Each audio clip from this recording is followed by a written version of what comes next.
नमस्कार दोस्तों। आज इस वीडियो में बताऊंगा आपको कि सबसे कन्वीनियंट बैंक कौन सा है, आपको कौन से बैंक में आपको अपना अकाउंट ओपन करना चाहिए। और मैं दूसरा ये बताऊंगा कि formal and informal source of credit होता क्या है। स्टार्ट करते हैं, पहले कुछ बेसिक टर्म समझ लेते हैं। फर्स्ट है net net interest income. Net interest income क्या होता है ये मैं पहले की वीडियो में समझा चुका हूँ, बहुत डिटेल में। वैसे तो मैं आपको सजेस्ट करूँगा कि आप पहले वो देख ले तो अच्छे से समझ आएगा।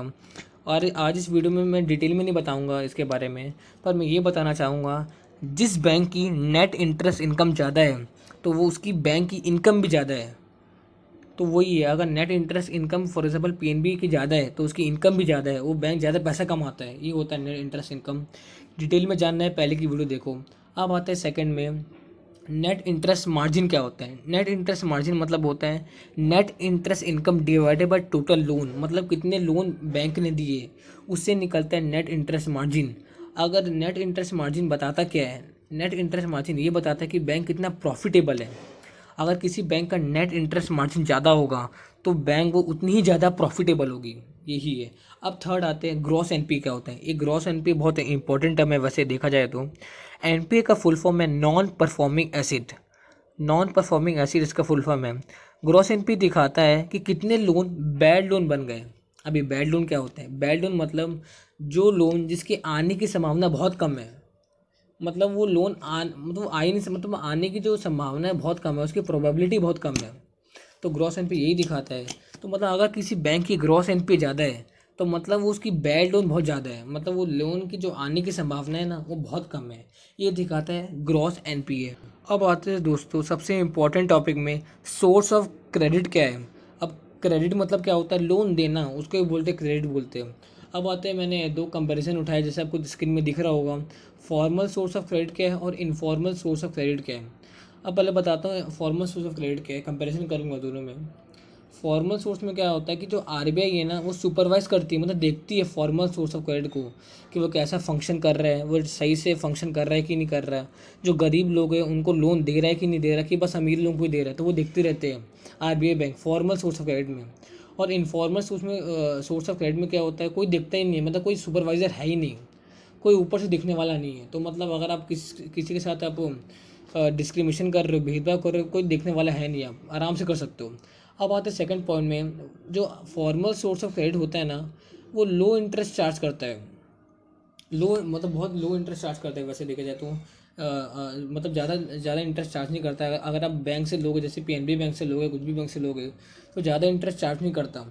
और अगर आप लोन लोगे जैसे कि इनफॉर्मल सोर्स ऑफ क्रेडिट से, मतलब इनफॉर्मल सोर्स ऑफ क्रेडिट में क्या होता है, मनी लेंडर्स आते हैं, फ्रेंड्स आते हैं, लोग आते हैं, रिश्तेदार आते हैं, तो वो क्या करते हैं, ज़्यादा इंटरेस्ट चार्ज करते हैं आपसे। अगर आप उनसे लोन लोगे ना तो ज़्यादा इंटरेस्ट चार्ज करेंगे उससे से।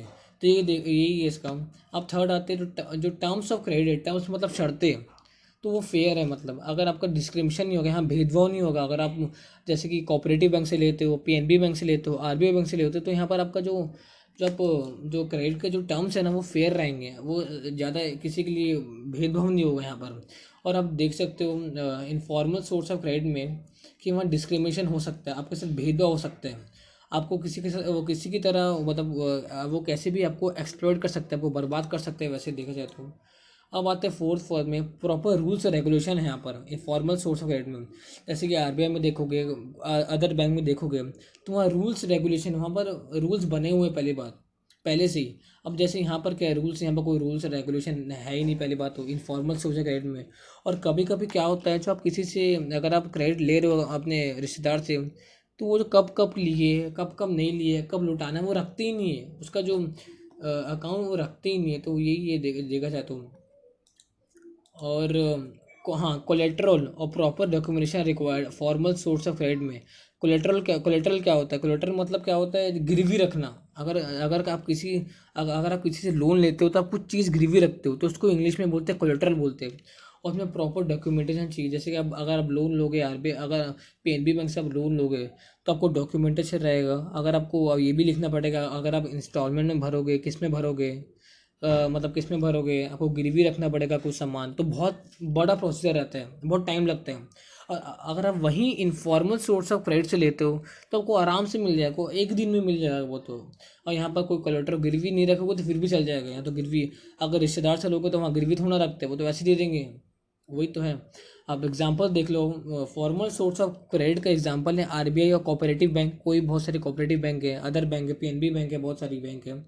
और इनफॉर्मल सोर्स ऑफ क्रेडिट का एग्जांपल है मनी लेंडर्स हो गया, लैंड ओनर्स हो गया, फ्रेंड्स हो गए, रिश्तेदार हो गए, वैसे ही ये एकदम देखा जाए तो ये सब एग्जांपल है। हाँ दोस्तों, अब आते हैं मोस्ट कन्वीनियंट बैंक में। जैसे आपको दिख रहा होगा मोस्ट कन्वीनियंट बैंक, आपको स्क्रीन में दिख रहा होगा। तो ये कंपैरिजन है, ये प्राइवेट बैंक में और गवर्नमेंट बैंक में। तो प्राइवेट बैंक में मैंने उठाया एचडीएफसी बैंक जो सबसे लार्जेस्ट प्राइवेट बैंक है, और मैंने गवर्नमेंट बैंक में उठाया एसबीआई बैंक जो सबसे लार्जेस्ट पब्लिक बैंक है और गवर्नमेंट बैंक है, सरकारी बैंक है वो। अब आते हैं कंपैरिजन में। आप जैसे देख सकते हो the net interest income HDFC bank का वो ज़्यादा है। मतलब मैंने बताया था नेट इंटरेस्ट इनकम किसी बैंक का ज़्यादा है, मतलब वो ज़्यादा इनकम कमाती है। तो क्लियर कट है इस कंपैरिजन से कि एचडीएफसी जो इनकम कमाती है वो एसबीआई बैंक से ज़्यादा है। अब आते थर्ड पॉइंट में, जो एचडीएफसी के जो कस्टमर्स हैं वो 60 मिलियन है, और आप एसबीआई बैंक में देख सकते हो 90 मिलियन कस्टमर्स है एसबीआई बैंक में। उससे कुछ फ़र्क पड़ता नहीं है वैसे। अब तो ज़्यादा वो कन्वीनियंट भी नहीं है। बात है फोर में कि the net interest margin of this bank is around 4.12%। आप देख सकते हो मैंने बताया था नेट इंटरेस्ट मार्जिन मतलब क्या होता है, net interest income divided by total loan. ये दिखाता है कि आपका बैंक कितना प्रॉफिटेबल है। तो इससे क्लियर कट है कि एचडीएफसी बैंक प्रॉफिटेबल है एसबीआई बैंक से। अब आते हैं फिफ्थ पॉइंट में, द ग्रॉस एनपीए जो एचडीएफसी बैंक का है वो बहुत लोअर है। मैंने बताया था ग्रॉस एनपीए क्या होता है, जो लोन बैड लोन बन गए हैं। तो मतलब देख सकते हो एचडीएफसी बैंक का जो बैड लोन है बहुत कम है। मतलब बैड लोन मतलब बताया था कि जिस लोन की आने की संभावना बहुत कम है, तो वही वही होता है बैड लोन। तो बैड लोन एचडीएफसी बैंक का बहुत कम है, और एसबीआई बैंक का देख सकते हो आप कंपैरिजन में कि बहुत ज़्यादा है। ग्रॉस एनपीए एसबीआई बैंक का बहुत ज़्यादा है। अगर आप बोलो कंक्लूजन क्या है, कंक्लूजन यही है दिखाने का मेरे को कि मेरी तरफ से सजेशन यही है कि आप अपना अकाउंट प्राइवेट बैंक में अगर ओपन करें तो वो ज़्यादा अच्छा रहेगा, ज़्यादा एफिशिएंट रहेगा वैसे देखा जाए तो। और सबसे बढ़िया सजेशन मेरी तरफ से ये रहेगा कि आप एक बैंक में अकाउंट ओपन ना करें, अलग अलग बैंक में अकाउंट ओपन करें। क्योंकि कुछ कुछ बैंक या स्कैम में फंस जाती है, तो जो आपको पैसा मिल भी नहीं पाता है वैसे, अगर स्कैम में फंस गई हो। तो अगर आप अलग अलग बैंक में आप पैसा मतलब अपना अकाउंट ओपन करोगे तो इससे क्या होगा, अगर एक बैंक स्कैम में फंस भी गया तो आपका दूसरा अकाउंट वैसे ही रहेगा, उसमें ज़्यादा पैसे भी रहेंगे वैसे, कि आपका पैसा बच भी जाएगा ना। क्योंकि अगर एक बैंक में स्कैम हो गया तो आपका पूरा पैसा चला जाएगा, तो दूसरे बैंक में तो रहेगा, वो तो इस्तेमाल कर सकते हैं आराम। तो इसलिए मेरी तरफ से यही राय होगी कि आप अलग अलग बैंक में अपना अकाउंट ओपन करें।